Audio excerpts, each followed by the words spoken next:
Welcome to Lunch with Legacy Leaders, a weekly talk show with local and national thought leaders on issues impacting the Black community. Now introducing our host, Miss Anne Marie Sorrell. Good afternoon and welcome to another episode of Lunch with Legacy Leaders. I am your host, Anne Marie Sorrell, CEO of the Mosaic Group. Thank you so much for taking time out of your afternoon to join us today. Before we get started with our broadcast, I'd like to first thank our sponsors for making this broadcast possible: Broward Health, AARP, the Florida Lottery, and the African American Black Alzheimer's Disease Initiative at the John P. Hussman Institute for Human Genomics, University of Miami Miller School of Medicine. If you or someone you know is experiencing loss of memory or memory problems, please contact their research team for more information at 877-686-6444. Now, today we have a very special guest on a very important topic that has made some headlines around the country. And so I'd like to welcome Honorable Mayor Dan Gelber from the city of Miami Beach. Welcome, Mayor. Thanks, Anne Marie. How are you today, sir? So far, fine. Good. How are you? I am wonderful. I cannot complain. I am here. I'm alive. I'm well. Things are going great. Ditto to that. Good. So before we get into our conversation, I just want to do a formal introduction and just go through your bio for our audience who may not be familiar with you, Mayor Gelber. Okay. So born in Miami Beach, Dan Gelber was raised to believe in public service and the importance of community. His father, respected former Miami Beach Mayor and Judge Seymour Gelber, and his mother, Beach High foreign language teacher Edith Gelber, were models of that service. So you followed in good footsteps, I see, sir. Dan lived in these principles through service as a federal prosecutor for nearly a decade, handling public corruption prosecutions, complex economic crimes, and eventually becoming a decorated top deputy. Dan was then appointed by former U.S. Senator Sam Nunn as the chief counsel and staff director of the prestigious U.S. Senate's Permanent Subcommittee on Investigations, a position previously held by Bobby Kennedy, where he worked on counterterrorism issues and combated fraud and waste in government. Dan returned home and served Miami Beach as a Florida state representative and senator, where he was unanimously elected by his colleagues to be their House Democratic leader. While representing Miami Beach in the legislature, Dan was a leading voice on strengthening public schools and improving public safety and public corruption laws. He led the battle against windstorm insurance rate hikes and was recognized as a relentless champion for LGBT rights. Today, Dan is considered one of Florida's most respected voices on Florida public policy. In 2017, Dan was elected mayor of his hometown with over 82% support. He led the commission in creating the innovative STEAM Plus program, partnering with local cultural institutions to infuse the arts directly into the school curriculum. Dan started the Plastic Free or hashtag Plastic Free MB initiative and improved the city's resilience by inviting the Urban Land Institute to review current strategies. He is also an architect of the GO Bonds program, approved by 70% of residents in 2018, which will enhance existing city infrastructure and fund new parks and public safety projects. Additionally, Dan has led the city on efforts to implement enhanced community policing and elevating arts and culture. Dan has always been devoted to helping his community, especially those who need a hand. He joined Big Brothers Big Sisters program and was matched to 6-year-old Travis, who he has stayed as a mentor for over 25 years and who is now a practicing dentist. Let's see, Dan practices law with the firm of Gelber's Stature and Greenberg, PA in Miami, and is listed as best lawyers in America and Chambers. Dan is married to Joan Silverstein, a career federal prosecutor, and they have 3 wonderful kids and a dog named Buddy that they're still trying to train. We just got it. I know. And I'm failing again at the dog training business. See, I thought Buddy was the new one. No, Buddy is a 16-year-old dog who is can't hear, can't see, but we wanted Buddy to have a friend, so we got a puppy during the pandemic. And I'm not. My wife is a bit of a disciplinarian with both the kids and the pets, and I'm not with either of that group. So I tend to let the dog have his way, which is not the best way to train a puppy. Not at all. So we're going to work on that, Mayor. But we're all trying to improve. Okay. Well, listen, I want to thank you for, agreeing to be a guest on our show, Lunch with Legacy Leaders. We know that, there's been definitely some controversy over the last spring break, but this has been an ongoing challenge for Black vacationers in Miami Beach as well as Miami Beach. And there's so much to unpack when we have this conversation, because it's not just about the police presence. I mean, we can go into everything from hotels charging astronomical amounts of monies to the vacationers that are coming during these specific times. And it just happens to be with a majority specific particular group, Black vacationers. So we want to kind of dive into that conversation. And, we want to first thank you for being very visible on this issue.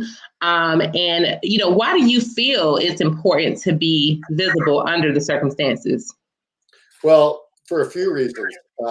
Certainly on the issues I know you're interested in talking about, I think the worst thing in the world would for me as the leader of our city to not be available to talk about it. I think one of the great problems in any community is when people just decide they're not going to talk honestly with one another. And I always believe that that kind of communication is important. I also think it can actually, if you listen, my wife told me that once, that if you listen, you sometimes can learn a little bit that informs your own views.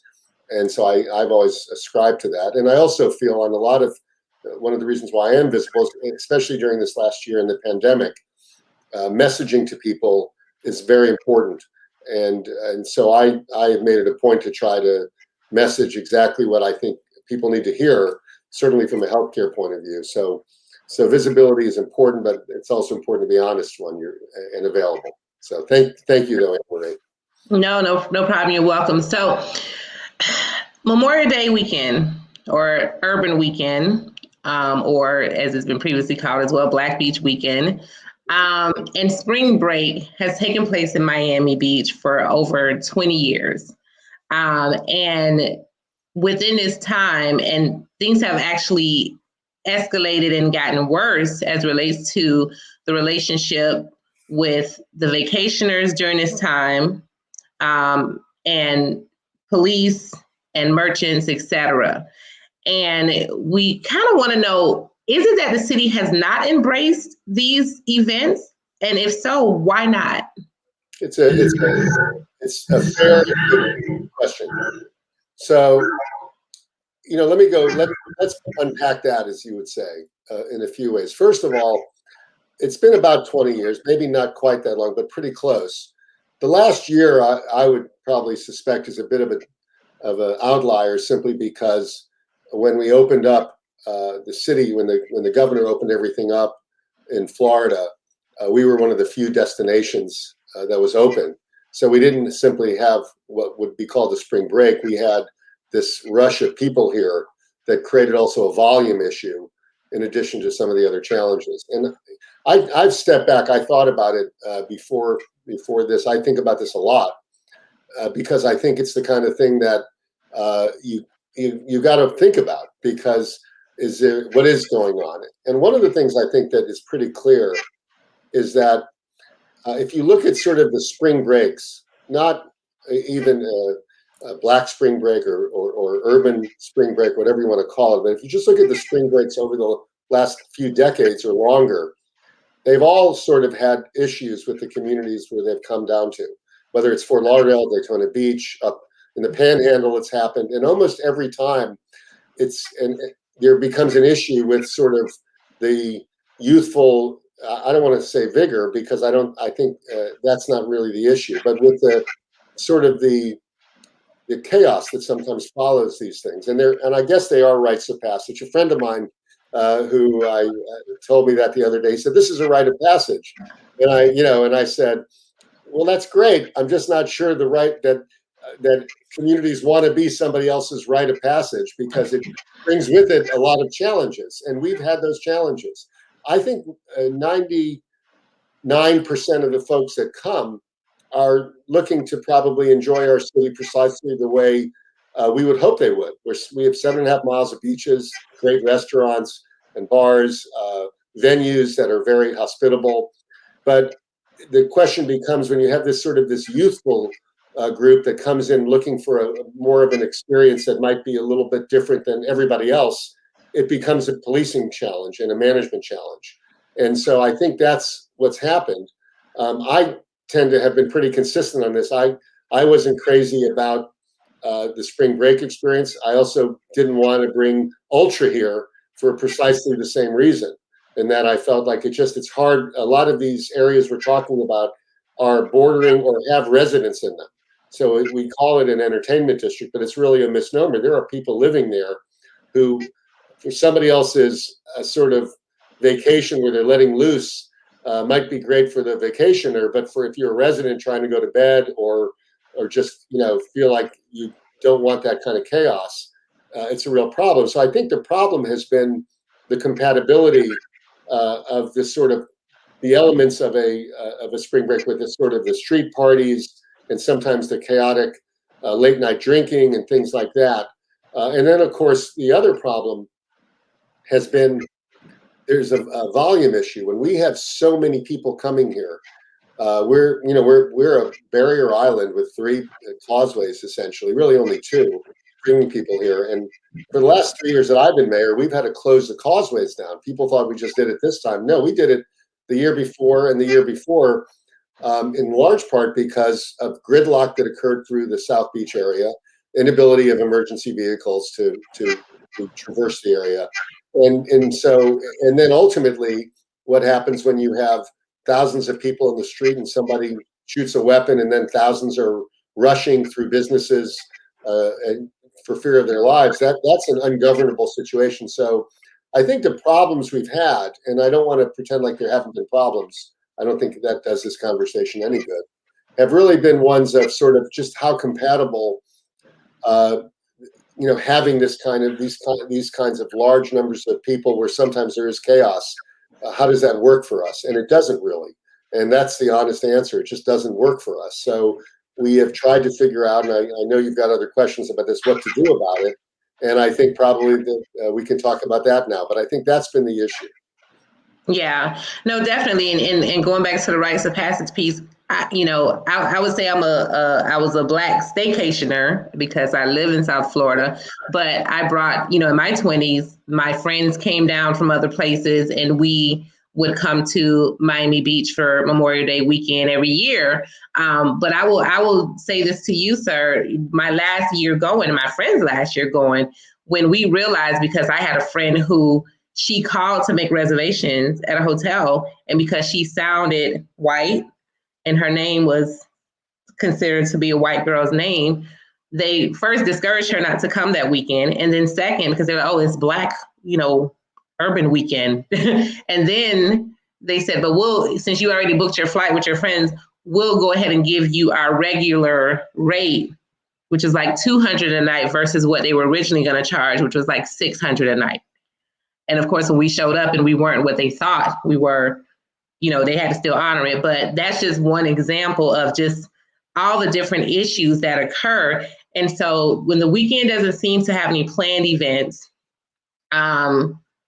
if the businesses are not, I don't know if there's a merchant group that discusses these types of things, but when there's not a promoter, and there's nothing planned, what do you do in this case? And why is this the case? Why hasn't, if this has been happening all these years, why hasn't there been some type of organization around these times of year? Because clearly they're going to still keep coming. People are going to come. It's Miami Beach, it's South Beach, right? And it's a beautiful place to be. So how come there hasn't been any strategy or planning around this time as it relates to specific sanctioned types events, or you partner, not you personally, but the city partnering with promoters and event planners and people who do this for a living? So first of all, let me address the anecdote you started with. And I was, as you pointed out in my intro, I was a federal prosecutor for one of my jobs when I was there. I was actually head of the Civil Rights Division. And I handled all those cases. not just excessive force cases, but also the kinds of cases where somebody is mistreating somebody in housing or the economy, or treating them differently because of their race. So what happened to you is absolutely indefensible, and likely something that, had it been known to the Justice Department, would have been prosecuted civilly, or perhaps even worse, but probably just civilly, because that clearly is not illegal. Obviously, I think we all know that, and I would never want you to say that, and for me not to respond as I am, because I think it's absolutely indefensible, and nobody should have to suffer that. It's illegal. But getting back to the point about programming and what we're doing, it's interesting to me because our city doesn't. It's we're not like a summer camp where we program for people. We program fireworks. We program Christmas decorations. We do help a lot of organizations that come regularly, like for instance, Art Basel, which comes every year. We work with them, but they pay. They pay for the convention center. We might the Super Bowl or the championships, and when they come, they might ask for a few $100,000, which we'll often help with. The Black Film Festival, which is really a terrific event in our city. I think I'm asking the commission to give them a couple $100,000. They're still paying for their event, but we'll probably, potentially waive fees or things like that, because it's an event that we're supporting. We generally don't host we generally don't say to the community that's coming to us, hey, we're going to give you things to do while you're here. And that's just not what our city does. Most cities don't do that. We do think our city, though, is a place where you can find pretty good things to do. We have 7.5 miles of beaches. We have wonderful restaurants and venues and museums and restaurants and bars. I mean, we're a hospitality city. So typically people who come here are going to do that. And without us having to organize events for them, we generally don't do that. So so the idea that sort of we should be programming spring break would be very challenging for us, and not something we would typically do. And by the way, one of the problems with spring break has been the volume of people. We can track cell phone data to know how many people are in the city at a given time, and I asked for that recently just to know what the volume of people we were dealing with. And mind you, the data I'm giving you they're not our residents. That's excluded. And foreign visitors we can't track because the phones are from elsewhere. We don't track them either. So we know, though, for instance, that in just this little entertainment district, we're talking really about a mile by about half a mile, there are sometimes upwards of 25 or 30,000 people in a spring break in just that area. So the idea that we would program that many people for about a 5-week period would be one of the most substantial undertakings any city would ever try to do. We spend years preparing for a Super Bowl. It's just a weekend, and probably, so the shouldering the burden of programming for people would be something that would be very difficult. Now, we've tried certain things. Like last year, we actually had set up an area over 4 blocks. We put some stages, some volleyball and basketball courts. We had even put a fence around it so we could give wine and beer. We were going to experiment with that. We decided that it didn't make any sense in the middle of a pandemic to do that. Right. And so we stopped that. But I wasn't convinced that was going to be meaningful, because here's the truth, and I think we got to just put it all out there. When you have that volume of people, it is a challenge to police. And even if 99% or more of that public coming here is intent on just enjoying the city in exactly the way it should be enjoyed, and we do pride ourselves on being an inclusive, diverse place. We're a very progressive city. We lead in a lot of those areas. But when you have that many people coming, if just a small percent, even if less than 1% or half of 1%, are coming in with bad intentions to go a little, to not simply go wild, but to do illegal things, it becomes almost impossible to police. And that's been our problem. We set up license plate readers throughout the year, by the way, not just during this time period. We have them there, not all the time, but close to a lot of the time. And we, over the last month or so, I think we've had over 100 weapons taken from people, mostly with outstanding warrants, because that's how the license plate reader connects on you. And we've had gunshots in crowds. We've had people killed, and I can tell you, I mean, I think this year was worse than any because of the pandemic. But we've never had this number of shootings of people, or just shootings of guns in crowded places, or public brawling, as we had this last few months. So, a lot of folks were very upset with what they saw in our city, both in terms of the policing, but also in terms of the conduct, obviously. And so it's a very challenging thing for us, because when you have that many people coming, how do you program 25,000 people, for 5 weeks, hoping that that's going to somehow distract the behavior? I don't think somebody coming with a gun who has an outstanding warrant is probably going to be programmed particularly well. Right. So it is challenging for us. And I've been very honest about it, because I think people need to understand the challenge, so they understand why we're doing what we're doing, because nobody wants to arrest the number of people we're arresting. I don't like it. I know that when it puts our police and the arrestees in danger, because frankly, a lot of them might be drunk or high and making bad choices. And our police, as everybody knows, when you're put in those scenarios, bad things can happen. So we don't want to be arresting people.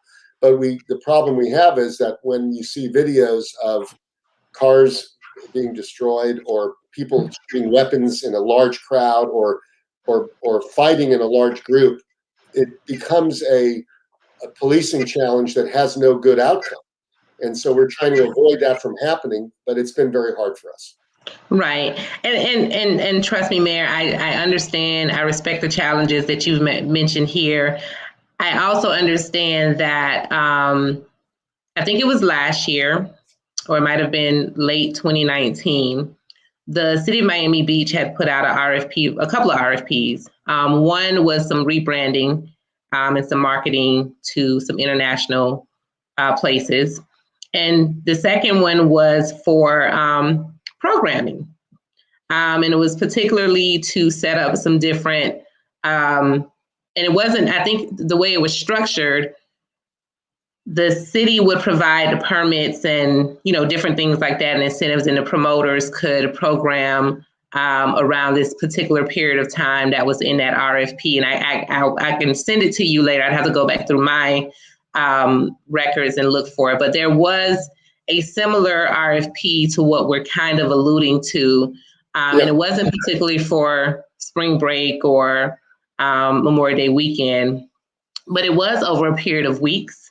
I think it was, if I'm not mistaken, it was for at least 4 or so weeks that the RFP called for event planners and promoters to come up with different ideas to activate different parts of Miami Beach for this period of time for different visitors and tourists.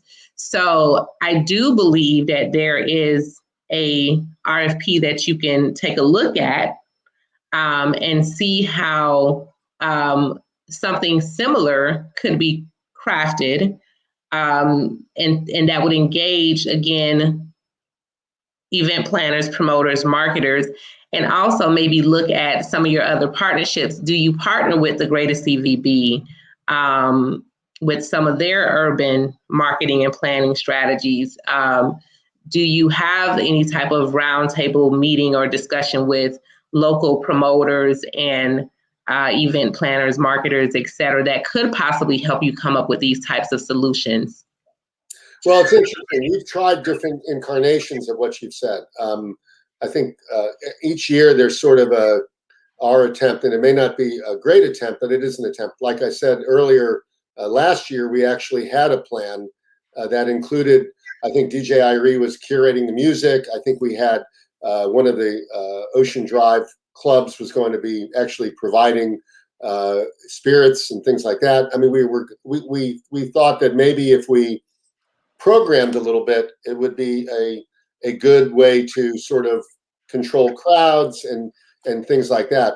Of course, the challenge is that when you're talking about 25,000 people, it's hard to program 25,000. You could program 1,000 or 2,000 and it would feel like a lot. Even 5,000 would feel like an immense amount. But once you get into that volume, the question really is are you helping, or are you just sort of trying to make everybody feel better? And I don't know the answer to that, but we have done. I've talked. I had a couple folks in my office the other day, including programmers, who come up with ideas. I have, other folks I know who are in the business who've suggested things. But remember, one thing: we're not looking to create a bigger crowd, because part of the problem is we've shut the causeway down a couple of times just because of the size of the crowd. And one of the problems we have, and I think we made a mistake this year, and I may not want to hear this, but I thought we probably should have done the curfew earlier, because I felt like we did it as a reaction to what was going on. And we probably had a sense that this was going to be a tough weekend, because it's been a tough weekend. We probably should have done it ahead of time so that people coming here would know to maybe go somewhere else, because there's not going to be a lot of activity after 8. Our residents would have known the causeways. I mean, I think we did it on Saturday morning when we probably should have done it on the Wednesday before, simply because it was foreseeable that we were going to have an issue. Now, that said, you raise a lot of points, but I guess the question I keep going back to is, and in one year my first year we tried a whole bunch of things. We had, we played a movie at our Soundscape Park. I think we had a concert somewhere. We had a poetry jam. We had a gospel choir playing, and I mean, we actually programmed a lot of different ideas just to see what would work. We had a town hall where we talked about race issues and things like that. Of course, one of the problems is with a lot of those activities, I'm not sure we're going to get as participants the people that we really are trying to, sort of give something to do. I think we tend to get a lot of folks who are very thoughtful about the weekend, but the problem is not the folks that are thoughtful about the weekend. The problem is that as a rite of passage, really the question is, do you want to be somebody else's rite of passage? And I think that's a hard question for us, because with it does come challenges that are hard to manage in a crowd of 25,000 people. Yeah. You know what I mean? And I wish, and by the way, that's why I'm always available. I had a friend of mine from the legislature brought in a couple promoters to talk to me just a few days ago, and Senator Bullard, who's I always say his mother was Senator Bullard, so I don't know that I want to call him senator, but he was a senator too, as well. His father served in the House with me, and he brought in some folks. But I get that a lot, and our city staff are very professional. They're thinking about it, but we need to do something that is going to work. Because I think you could agree with me, Anne-Marie, that if we just do something that makes people feel better but doesn't change the dynamic, it might be okay, but it's not really what we're looking for. No, I agree. It's definitely not to put a Band-Aid. There has to be a long-term strategy.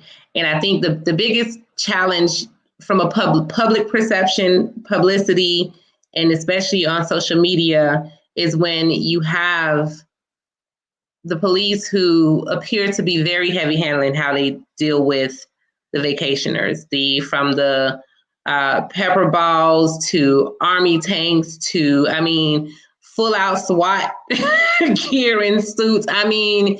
It looked like a war zone. By the way, on vacationers, it's like, wow, this is a lot. Well, look, I would say this. First of all, our chief really proud of our chief. He's been available to every group that wants to talk to him about it. And I think he's talked about having that big tank there. It wasn't actually a tank, but I know it didn't really matter. It looked like one, and that he probably wouldn't do that again. But on the other hand, I think if you look at some of the tapes of the crowds and what was happening, it was equally disturbing, if not more. In other words, you could understand why a police force would say, my goodness, if we end up with another stampede or another group that is destroying a restaurant publicly, or a brawl with 20 or 30 people, or worse, people getting shot and actually dying. That's really, that kind of behavior and conduct it's sort of, someone said, would you do something different? And I'll tell you, I have some level of clarity, because I can't allow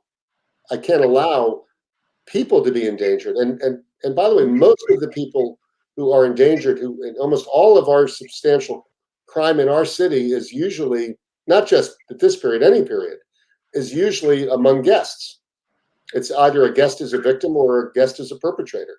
It's very rare that we have anything but that, especially in significant crime, but even in economic crime, because you can imagine a lot of tourists here potentially we have to protect them. So for me, I know people did not like seeing that, but I also know that that what we had seen the few days before was so really off the reservation of possible of behavior that the police were trying to avoid that. And it's hard to justify something you stop from happening because you don't know it didn't happen if you stop it from happening. But if you look at what happened the days before all that, it was, I mean, it were images of misconduct and crime that was just hard to look at and say, are we doing our job of protecting our guests and our residents? And we weren't if we let it go. So I know it was hard to see the policing, but it was really hard to see the stuff that led up to that.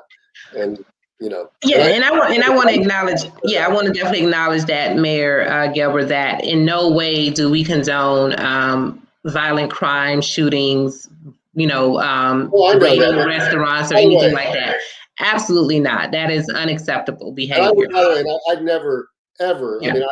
I mean, frankly, I've gotten so many calls from friends of mine who are Black saying, you're in a tough spot.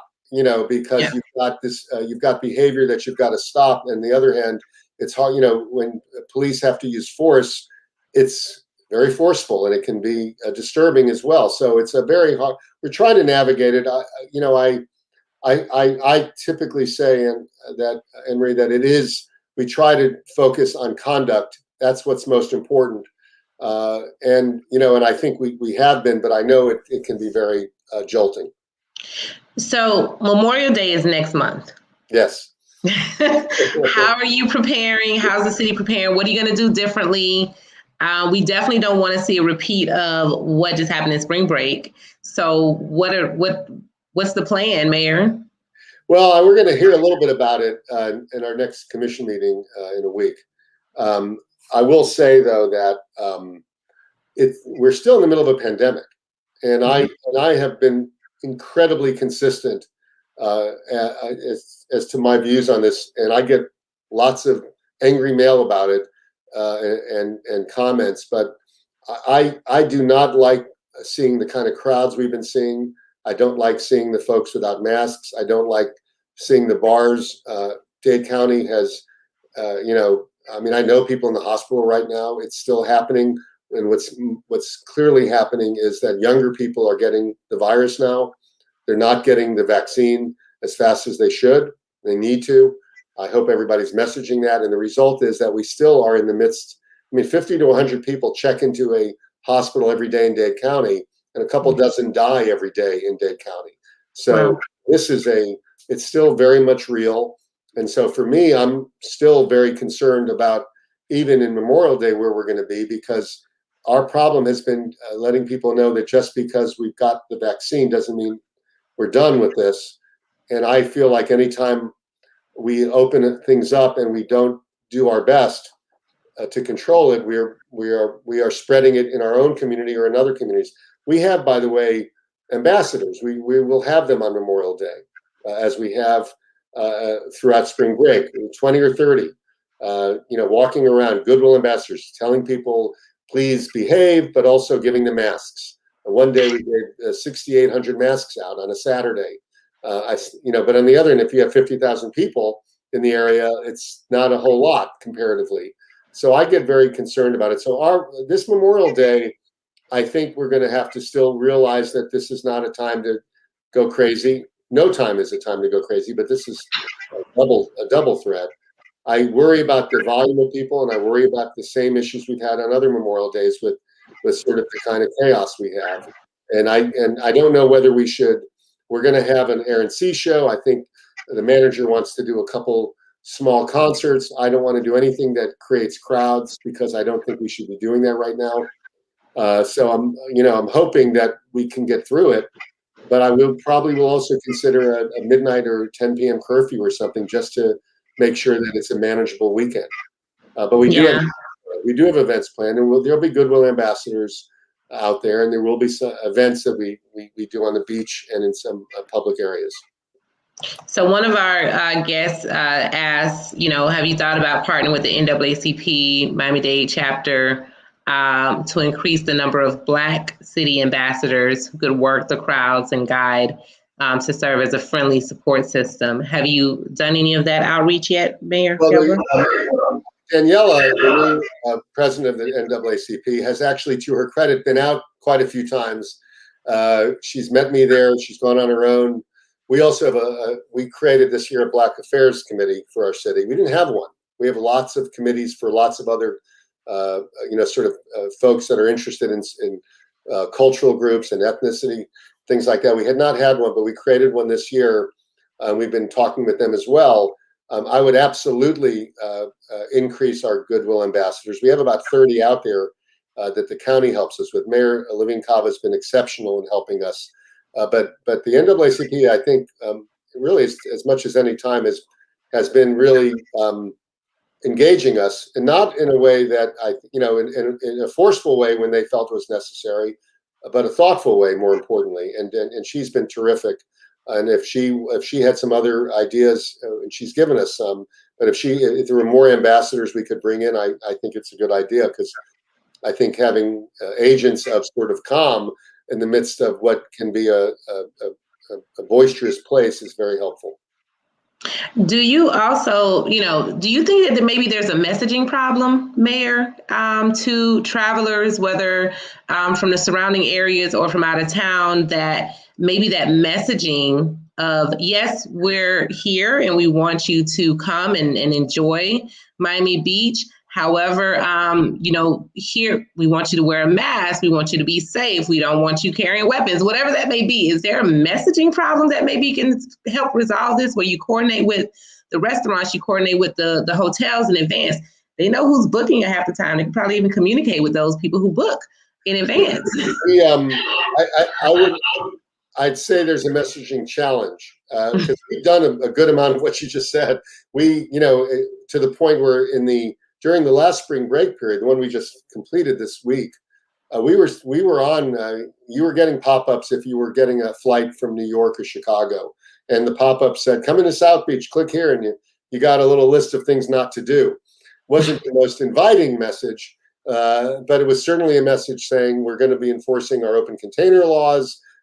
Please don't bring weapons. I mean, that messaging was there, and I say it's challenging because it's very unusual for a hospitality city to be telling people interested in coming here that there's a bunch of rules they've got to comply with. But I think a lot of that was based on what we had just seen in the first week or two of spring break. We had, I think, seen enough, and I think the whole world had seen enough in terms of because everything is on a video, and there was just such outrageous conduct that we went to messaging. And when people got here, they typically got geo-fenced on, and they got messages on their phone saying, please comply with the rules. There's a curfew. Don't have an open container. We're going to arrest if you do. I mean, we were trying to give people that warning. We had signs everywhere saying the same thing, and Goodwill ambassadors passing out masks and telling people the same thing. But again, when you deal with 25, 50,000 people, and the problem is it's not like it's the same 25 or 50,000 people, because someone said to me, why don't you think people are getting the word out that they shouldn't do this? And I said, well, every day it's another new 25,000 people. It's not like we're in a community and everybody's just coming over from a few streets away and they know, oh, Miami Beach is doing this. It's literally people were coming here on $50 plane round trips. So everybody was coming here. There was no other place to go. And we knew every day 20, 30,000 new people were showing up in our city and looking to let loose, and we were trying to tell them we're not really in favor of that. So it's very hard, and I don't make any excuses. Yeah, I think we're doing the best we can, but it's not sort of an easy answer, Anne Marie. Yeah, no, I totally understand your challenge. Another question we had was just about, why not being proactive? And I think that we'd love to hear and see what comes out of your next commission meeting. You said you have a meeting next week, because it looks like we're roughly about 6 to 7 weeks out from Memorial Day. So how do you plan on maybe reporting back to the community on, the progress that's being made, some of the solutions that you guys are coming up with? How do you get that back out to the community, especially those of us who are really concerned about this upcoming holiday? Well, fortunately or unfortunately, everybody knows what we do. We're a brand that's pretty well known. And so I always tell folks, if it happens in our city and we do a good job, everybody will know. And if we do a bad job, even more people will know, because we are a sort of a well-known branded city in the world. I think that a little of it will be based on what's happening in the world in terms of the pandemic. I don't want to set us up for a wild weekend. I just don't. And I said at the beginning of this lunch, although you and I are not eating, it occurs to me. Everybody else is. I know, where's our lunch, right? I don't know why you call it a lunch with legacy. We're not lunching. It's interesting. Our city, I started with this. Lots of cities that have had this sort of rite of passage, weekend or period, have not fared well with it. And it's not, and I would say it hasn't been race based because Fort Lauderdale was sort of a different spring break. Daytona Beach and up in the Panhandle, all different spring breaks, but they're just hard for cities because, especially cities with residents, it's hard to manage the kind of chaos that comes with the rite of passage, moment for other people with residents that sort of aren't up for it, and that's been the challenge for I think all the cities that have dealt with spring breaks. And by the way, most of the cities that have dealt with it have taken almost extreme measures to stop it. So we're trying to manage it, realizing that people are going to come, but it is a challenge. I don't know that we're going to have huge concerts. I don't think they're a good idea in the middle of a pandemic. I'm not sure it's sort of what we should be doing anyway as the city. I think I may ask a curfew to be considered so people know well in advance. To your point that maybe later evening activities we might not be the place to be. I don't know that the commission will want to do that. But I think that doing it on the front end makes more sense because it lets visitors or potential visitors know what to expect. And it stops perhaps if you think you're going to have a wild weekend, it allows you to sort of prevent that from happening. But I don't like how it's turned out in our city because we end up policing our way out of this, and that's not a good thing to happen because it's dangerous for everybody. So I don't think this can be our norm. And I'll end with this. Our city is, that's really not sort of our thing. Our thing really isn't the spring break kind of thing. Our thing more is is sort of the cultural events, and they're very diverse. The Black Film Festival is a wonderful event. It's probably an older crowd, frankly, but it's but I think that's just to have to be honest. The sort of the wildness of a spring break is just not consistent sometimes with places that have a lot of residents, and that's something we just have to be honest about. Well, let me ask you this last question, Mayor Gelber. In your ideal world, your vision, you're a resident of Miami Beach. You've came full circle back. Your family has served in public service. Your dad, former mayor, etc.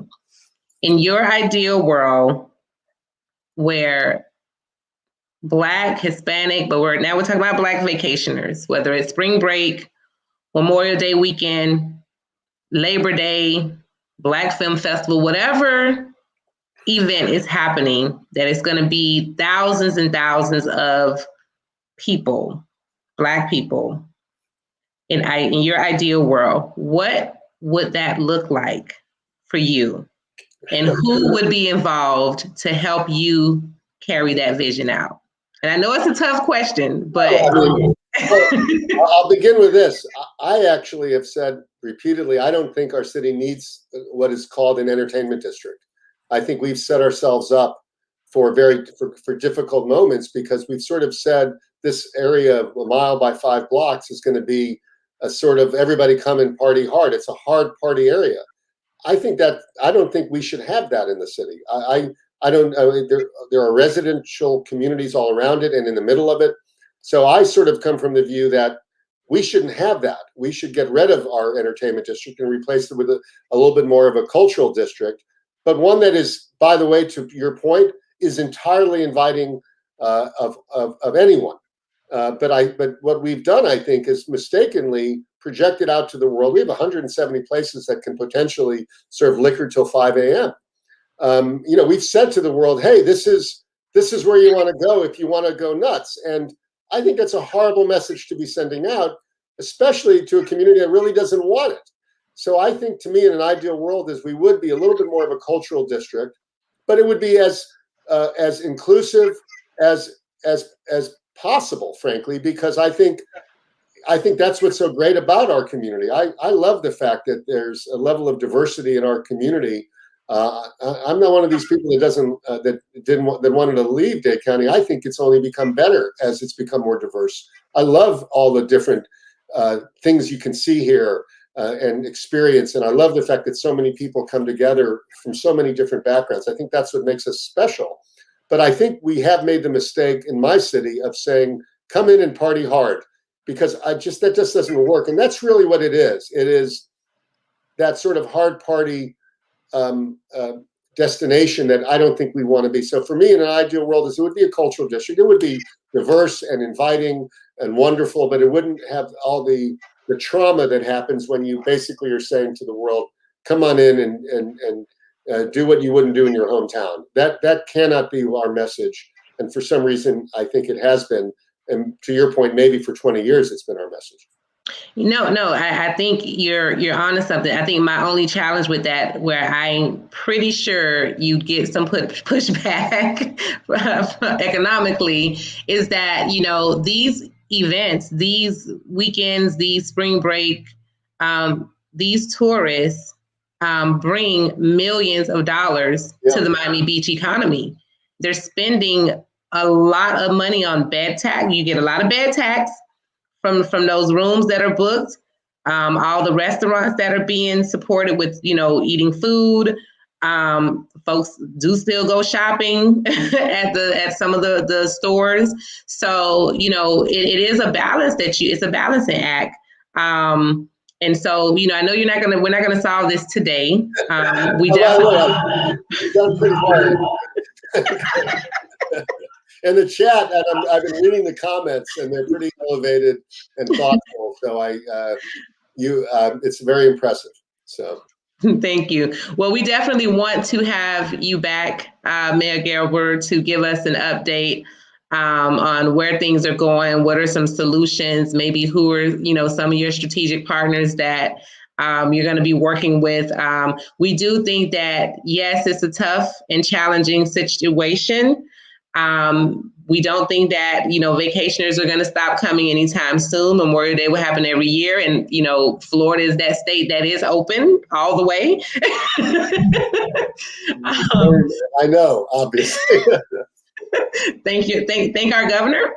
But so you're going to have this challenge for some time. So, we're here to support you working through these challenges. That's going to be beneficial for everyone involved. And we hope that, MIA Media Group, Legacy, and myself, Dexter, and our team will be able to be a resource for you to get information out, but also to be around the table to help you come up with these solutions. So we don't see, Mortal Kombat happening on South Beach on Twitter. I'm with you on that. And thank you, by the way, for the discussion. I'm happy to come back. But next time, I'd like either say it's lunch with everybody but us, or give me lunch. All right. This has been an absolute disappointment for me. Lunch part. We'll take note of that and try to figure out how we incorporate lunch into this discussion for those of us that are talking. But thank you very much. Thank you very much. Thank you. Well, just stay with me for one moment. Let me Yes. make a few quick announcements. And then again, thank you for your time. This was very insightful. There's definitely, you definitely have your challenge. The police chief has his challenge, but I think together we can really work through some viable solutions. Thank you. You're welcome. So thank you to our sponsors, Broward Health, AARP, and the Florida Lottery, as well as the African American Black Alzheimer's Disease Initiative at the John P. Hussman Institute for Human Genomics, University of Miami Miller School of Medicine. Our next issue, The Most Powerful and Influential Black Business Leaders for 2021, will be released on April 18th. So mark your calendars and remember to pick up your copy in the Miami Herald as well as the Sun Sentinel. Please remember to tune in to our show Soul, hosted by none other than Miss Nikki Jellin, every Wednesday evening at 7 p.m. as we disseminate intellectual entertainment on fashion, arts and culture, relationships, mental health, and food in South Florida. Please share this video. Please mark your calendar and make sure you tune in with us again next week at noon. And thank you again, Mayor Gelber. Thank you, and everybody get vaccinated.